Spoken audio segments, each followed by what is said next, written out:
प्यारे साथियों, आप सभी का हमारे चैनल पे बहुत बहुत स्वागत है। दोस्तों, इस वीडियो के माध्यम से क्लास 10th के बच्चों के लिए हिंदी का 2023 का ओरिजिनल वायरल बोर्ड का पेपर लेकर के आ चुके हैं, जो कि बोर्ड परीक्षा 2024 के लिए काफी इंपोर्टेंट रहने वाला है। और बच्चों, इस वीडियो के माध्यम से मैं आप सभी के समक्ष इस पूरे पेपर का A to Z सोल्यूशन बताने वाला हूँ, सोल्यूशन प्रोवाइड करने वाला हूँ। और बच्चों, इस पेपर का कोड देख सकते हो, 801 DG दिया गया है। सबसे पहले करना क्या होगा, जैसे ही आप सभी को ये बोर्ड का पेपर बोर्ड में मिलता है, सबसे पहले आपने यहाँ पर रोल नंबर लिखना है, अनुक्रमांक लिखना है। उसके बाद आपने एडमिट कार्ड से मैच करा करके अपना यहाँ पे नाम लिख देना है। उसके बाद यहाँ पे समझ सकते हो करना क्या है, इस पूरे पेपर को हल करने के लिए आपको यहाँ पे 3 घंटे का टाइम मिलता है। 15 मिनट आप सभी को पेपर पढ़ने में चला जाएगा। कुछ यहाँ पे निर्देश है, सबसे पहले समझ लेते हैं, उसके बाद हम प्रश्नों को हल करेंगे, बारी बारी से बारीकी से हल करेंगे। ठीक है, एक भी प्रश्न छोड़ेंगे नहीं, तमाम प्रकार के जो भी क्वेश्चन दिए गए हैं सही प्रकार के क्वेश्चनों को हल करेंगे। अगर आप इस पूरे पेपर को देख लेते हो, समझ लेते हो, ठीक है, तो मैं आशा ना पूरा उम्मीद के साथ बोल रहा हूँ कि आप बोर्ड के पेपर में अच्छे से अच्छे मार्क्स अचीव कर सकते हो, ये मैं गारंटी दे रहा हूँ। ठीक है, यहाँ पे निर्देश लिखा गया है कि प्रारंभ के 15 मिनट परीक्षार्थियों को प्रश्न पत्र पढ़ने के लिए निर्धारित है। यानी कि शुरुआत में जो भी आपका 15 मिनट मिलेगा, उसमें पेपर आपको पढ़ना है। ये जो पेपर होगा, ठीक है, 2 खंडे में डिवाइड किया जाएगा, खंड अ और खंड ब में।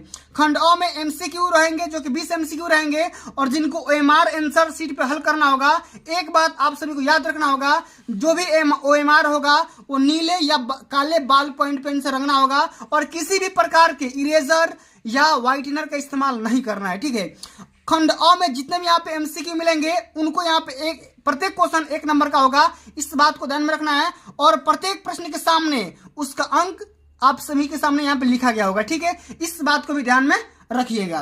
आइए सबसे पहले साथियों हम यहाँ पे हल कर लेते हैं खंड अ को, यानी कि बहुविकल्पी प्रश्नों को। एक एक सवाल को हल करेंगे, ध्यान से समझना, मिस मत करना। ठीक है, आइए सबसे पहला हमारा क्वेश्चन दिया गया है, ठीक है, कि रस मीमांसा के लेखक हैं महादेवी वर्मा, रामचंद्र शुक्ल, या निराला, या महावीर प्रसाद द्विवेदी। तो रस मीमांसा के लेखक कौन हो जाएंगे? ठीक है, ये हो जाएंगे रामचंद्र शुक्ल। ऑप्शन नंबर पहला बिल्कुल राइट आंसर यहाँ पे हो जाएगा। समझ में आ गया? अगर आप सभी को वीडियो की क्वालिटी और कंटेंट समझ में आ रहा होगा, पसंद आ रहा होगा, एक बार वीडियो को लाइक कर दो, चैनल पर तो सब्सक्राइब कर दो। ठीक है, चलो अब अगला हमारा क्वेश्चन दिया गया है कि तितली कृति की विधा है।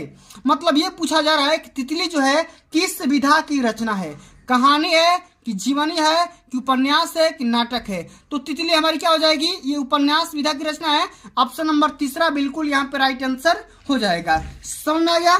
चलिए आगे बात करते हैं। अगला हमारा क्वेश्चन दिया गया बच्चों कि डॉक्टर राजेंद्र प्रसाद लेखक हैं गांधी की देन के, या हिंदी साहित्य के इतिहास के, या इंद्रजाल के, या हिंदी साहित्य विमर्श के। तो डॉक्टर राजेंद्र प्रसाद किसके लेखक हैं? तो ये हो जाएंगे गांधी की देन के। ऑप्शन नंबर पहला बिल्कुल ये यहाँ पे राइट आंसर हो जाएगा। ठीक है, चलो आगे देख लेते हैं। अगला हमारा क्वेश्चन दिया गया है कि साहित्य और कला रचना है, किसकी रचना है भैया?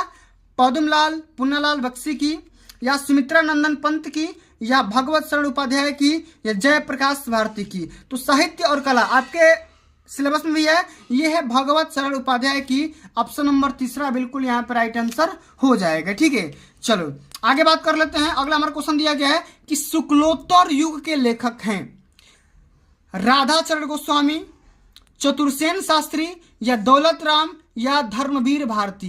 तो प्यारे बच्चों, इसका जो राइट आंसर होगा वो हो जाएगा ऑप्शन नंबर डी, बिल्कुल राइट आंसर, धर्मवीर भारती शुक्लोत्तर युग के लेखक हो जाएंगे। ठीक है, चलो आगे बात कर लेते हैं। अगला हमारा क्वेश्चन दिया गया है रीतिकालीन कवि है, यानी कि रीतिकाल के कवि कौन है ये बताना है। केदार भट्ट, जायसी, पद्माकर, या कृष्णदास। तो रीतिकाल के कवि कौन हो जाएंगे? ये हो जाएंगे पद्माकर जी। ऑप्शन नंबर तीसरा बिल्कुल यहाँ पे राइट आंसर हो जाएगा। ठीक है, चलो आगे देख लेते हैं। अगला हमारा क्वेश्चन दिया गया साथियों कि तार सप्तक के संपादक हैं। ठीक है, इससे पहले एक और क्वेश्चन है कि छत्रसाल दशक के रचयिता कौन है? मतीराम, भूषण, या घनानंद, या हरिऔध। तो छत्रसाल दशक किसके रचयिता हो जाएंगे? भूषण जी हो जाएंगे। ठीक है, भूषण जी हो जाएंगे। चलो आगे देख लेते हैं। तार सप्तक के संपादक कौन है? ये हो जाएंगे अज्ञे। ऑप्शन नंबर पहला है बिल्कुल यहाँ पर राइट आंसर हो जाएगा। ये क्वेश्चन कई बार बोर्ड के पेपर में पूछा जा चुका है। ठीक है, चलो आगे देख लेते हैं। अगला हमारा क्वेश्चन दिया गया है कि सुमित्रा नंदन पंत की रचना है, कौन है भैया बताओ? ज्ञानदीप है कि युगवाणी है कि प्रेम वाटिका है कि छड़ता है? बताओ, सुमित्रा नंदन पंत की कौन सी रचना है? ये हो जाएगी युगबाड़ी। ऑप्शन नंबर सेकंड बिल्कुल यहाँ पे राइट आंसर हो जाएगा। ठीक है, चलो आगे देख लेते हैं। अगला हमारा क्वेश्चन दिया गया है कि स्मृति की रेखाएं साहित्य की विधा है। ये बताना है कि भैया किस विधा की रचना है? स्मृति की रेखाएं किस विधि की रचना है? बताओ, जीवनी है कि भेंटवार्ता है कि संस्मरण है कि नाटक है? तो क्या हो जाएगा? संस्मरण हो जाएगा। ऑप्शन नंबर तीसरा बिल्कुल यहाँ पे राइट आंसर हो जाएगा। क्लियर? चलो आगे देख लेते हैं। करुण रस का अस्थाई भाव है, ये बताओ क्या हो जाएगा भैया? भय, निर्वेद या विस्मय या शोक? तो करुण रस का अस्थाई भाव क्या हो जाएगा? शोक हो जाएगा, दुख हो जाएगा। ऑप्शन नंबर डी बिल्कुल यहाँ पे राइट आंसर हो जाएगा। क्लियर? चलो आगे देख लेते हैं कि पीपर पात सरिस मन डोला। पीपर पात सरिस मन डोला, इसमें कौन सा अलंकार ये बताना है? उत्प्रेक्षा अलंकार कि रूपक अलंकार कि उपमा अलंकार कि यमक अलंकार? तो पीपर पात सरिस मन डोला, इसमें उपमा अलंकार हो जाएगा। ऑप्शन नंबर सी बिल्कुल यहाँ पे राइट आंसर होगा। ठीक है, चलो आगे देख लेते हैं कि सुन केवट के बैन प्रेम लपेटे अटपटे विसर करुणा ऐन चितई जान की लखन तनु। उपयुक्त पंक्तियों में छंद है, कौन सा छंद है? रोला है कि सोरठा है कि सवैया है कि कुंडलिया है? तो क्या हो जाएगा? ये हो जाएगा सोरठा। ऑप्शन नंबर सेकंड बिल्कुल यहाँ पर राइट आंसर होगा। ठीक है, चलो आगे देखते हैं कि अनुचर शब्द में कौन सा उपसर्ग है? ये बताओ। ठीक है, अनुचर शब्द में कौन सा उपसर्ग है? ये बताओ। तो ये हो जाएगा अनु। क्या हो जाएगा? अनु। उपसर्ग पहले आता है, प्रत्यय बाद में आता है। ठीक है, पीछे आता है। चलो आगे देख लेते हैं। प्रत्यय कितने प्रकार के होते हैं? ये बताओ। प्रत्यय के प्रकार है, 2 प्रकार का होता है कि 4 प्रकार का होता है कि 5 प्रकार का होता है कि 3 प्रकार का होता है? तो प्रत्यय मेनली 2 प्रकार का होता है। ऑप्शन नंबर पहला ही सही हो जाएगा। ठीक है, चलो आगे देख लेते हैं। अगला हमारा क्वेश्चन दिया गया है कि वेद पुराण में समास है। वेद पुराण में कौन सा समास है? ये बताओ। द्विगु समास होगा कि बहुब्रीहि समास होगा कि द्वंद्व समास होगा कि तत्पुरुष समास होगा? तो वेद पुराण, तो वेद पुराण कनेक्ट करो तो वेद और पुराण हो जाएगा। तो इसमें क्या हो जाएगा? द्वंद्व समास हो जाएगा। ऑप्शन नंबर तीसरा बिल्कुल यहाँ पे राइट आंसर होगा। ठीक है, चलो आगे देख लेते हैं। अगला हमारा क्वेश्चन दिया गया है कि परमोद शब्द का तत्सम, तत्सम का मतलब होता है शुद्ध रूप। परमोद ये जो लिखा है अशुद्ध लिखा है, इसको हम शुद्ध कैसे कर सकते हैं? तो इसको हम लिख सकते हैं प्रमोद लिख सकते हैं। क्या कर सकते हैं? प्रमोद लिख सकते हैं। ठीक है, चलो आगे देख लेते हैं। अगला हमारा क्वेश्चन दिया गया है कि इत्यादि शब्द में कौन सा संधि है? इति प्लस आदि, इसमें कौन सी संधि हो जाएगी? यड़ संधि होगी कि गुण संधि होगी कि वृद्धि संधि होगी कि जस्वत संधि होगी? बताओ, इत्यादि में कौन सा संधि होगा? यड़ संधि होगा। ऑप्शन नंबर पहला बिल्कुल यहाँ पर राइट आंसर हो जाएगा। ठीक है, चलो आगे देख लेते हैं कि फलेन शब्द का वचन एवं विभक्ति है। मतलब फलेन शब्द में कौन से वचन है, कौन से विभक्ति है? तो ये हो जाएगा एक वचन। फलेन क्या हो जाएगा? एक वचन, तृतीय विभक्ति हो जाएगा। ऑप्शन नंबर डी बिल्कुल यहाँ पे राइट आंसर होगा। ठीक है, एक वचन होगा और तृतीय विभक्ति हो जाएगा। ठीक है, चलो इसी प्रकार अगला हमारा क्वेश्चन दिया गया है अपठम धातु का वचन एवं पुरुष है। बताओ, तो अपठम ये हो जाएगा एक वचन होगा लेकिन ये उत्तम पुरुष होगा। क्या होगा? एक वचन होगा और उत्तम पुरुष। ऑप्शन नंबर डी बिल्कुल राइट आंसर हो जाएगा। तो साथियों अभी तक हमने खंड अ को खत्म कर लिया। अब आइए हम खंड ब को खत्म करते हैं, वर्णात्मक प्रश्न को खत्म करते हैं। ठीक है, आओ आराम से समझते हैं। इसमें देखो जो सबसे पहला आता है गद्यांश, इसमें संदर्भ प्रसंग और व्याख्या करना होता है। एक यहाँ पे क्वेश्चन भी पूछ सकता है। ठीक है, ये आपके बोर्ड के पेपर में 6 नंबर का आता है। ठीक है, ये हर एक साल आता है, इसको तैयार करना है। ठीक है, मिस मत करना, थोड़ा भी स्किप मत करना। ठीक है, वीडियो समझ में आ रही हो, पसंद आ रही हो तो एक बार वीडियो को लाइक कर देना, शेयर कर देना। आओ, क्वेश्चन बोल रहा है कि निम्नलिखित गद्यांश पर आधारित किन्हीं 3 प्रश्नों के उत्तर दीजिए। यहाँ पे देखो एक गद्यांश दिया गया है, इसी से रिलेटेड 3 क्वेश्चन दिया गया है। या अगर ये नहीं आ रहा है तो एक दूसरा गद्यांश कर लो, ये वाला कर लो, इसी से रिलेटेड 3 क्वेश्चन दिया गया है। ठीक है, अब आराम से हल करते हैं। ठीक है, चलो अब देख लेते हैं भैया कि मित्रता के लिए यह आवश्यक नहीं है कि 2 मित्र एक ही प्रकार के कार्य करते रहे। ठीक है, या एक ही रुचि के हो। इसी प्रकार प्रकृति और आचरण की भी समानता भी आवश्यक नहीं है। 2 भिन्न प्रकृति के मनुष्यों के बराबर प्रीति और मित्रता रही है। राम धीर और शांत प्रकृति के थे, लक्ष्मण उग्र और उदित प्रकृति के थे, पर दोनों भाइयों में अत्यंत प्रगाढ़ स्नेह था, यानी प्रेम था। उदार तथा उच्चाशय कर्ण और लोभी दुर्योधन के स्वभाव में कुछ विशेष समानता न थी, पर उन दोनों में मित्रता खूब निभी।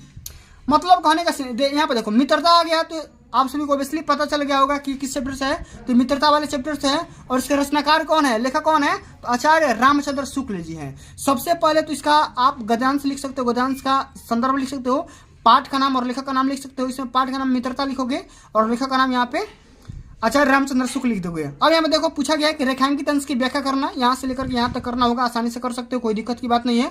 अगला बार क्वेश्चन पूछा गया कि प्रस्तुत गद्यांश में लेखक क्या कहना चाहता है, तो भैया इसमें लेखक यही कहना चाहता है कि मित्रता के लिए कोई एक ही फील्ड में रहना कोई जरूरी नहीं है। आप अलग अलग फील्ड में रह के भी या अलग अलग बिहेवियर हो के भी आप अपनी मित्रता को बखूबी तरीके से निभा सकते हो, ठीक है।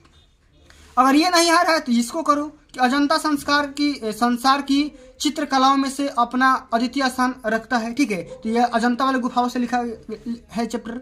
इसका जो रचनाकार है, लेखक है, ये भगवत शरण उपाध्याय जी हैं, ठीक है। तो इसका भी पाठ का नाम, लेखक का नाम लिख सकते हो, रेखांकित अंश का व्याख्या कर सकते हो। और इसमें क्वेश्चन पूछा गया कि अजंता की कला का बाहर के देशों पर क्या प्रभाव पड़ा, ठीक है। तो इसको अपनाने लगे लोग, ठीक है। तो इस प्रकार मतलब कि क्या करने लगे, चित्रों ने इसको पूरे देश विदेश को मोहित कर लिया था, ठीक है। इसको यहाँ पे आंसर कर देना है, ठीक है।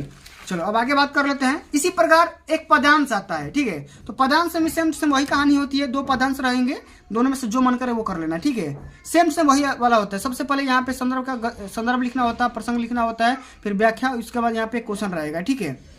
चलो यहाँ पे देखो चीटी वाला है, तो चीटी का यहाँ पे कौन लिखा है, सुमित्रानंदन पंत ने लिखा है, मैंने आसानी से लिख दिया है यहाँ पे। और इसी प्रकार यहाँ पे देखो एक संस्कृत में गद्यांश दिया रहेगा, इसको क्या करना है, हिंदी में इसका अनुवाद करना होगा, ठीक है। और इस पाठ का नाम लिखना होगा। तो वाराणसी वाले चैप्टर से लिया गया है, ठीक है। पाठ का नाम लिख दो और इसका पूरा का पूरा क्या कर दो, हिंदी में अनुवाद कर दो, पूरा हिंदी में इसका ट्रांसलेट कर दो, ठीक है। बहुत ईजी आता है। चलो आगे देख लेते हैं, पूरा पेपर का पैटर्न समझ लो। इसी प्रकार एक हिंदी का श्लोक आता है, इस श्लोक को क्या करना है, इसके चैप्टर का नाम लिखना है और इसको हिंदी में अनुवाद करना है, ठीक है। सेम सेम यही वाला है, दोनों में से जो मन करे वो कर लो। 5 नंबर का आता है।